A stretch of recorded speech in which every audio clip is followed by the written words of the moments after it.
Hi everybody, I'm Stephanie and my blog is Crafting in the Rain. I've been writing there since 2011 and it's a lot of craft projects and DIY. The last couple of years has been really heavily using the Cricut machine, which is awesome.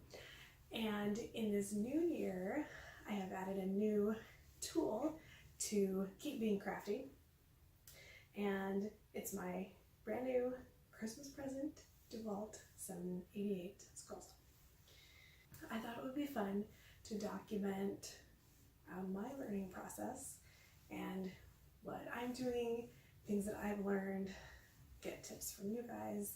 And before I do anything, I'm going to clean it with WD-40 and then put some wax on it.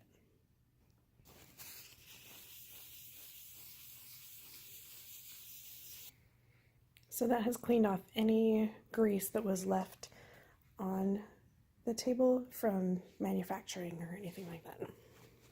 So next up is to wax the table. So I have this crystal clear paste wax.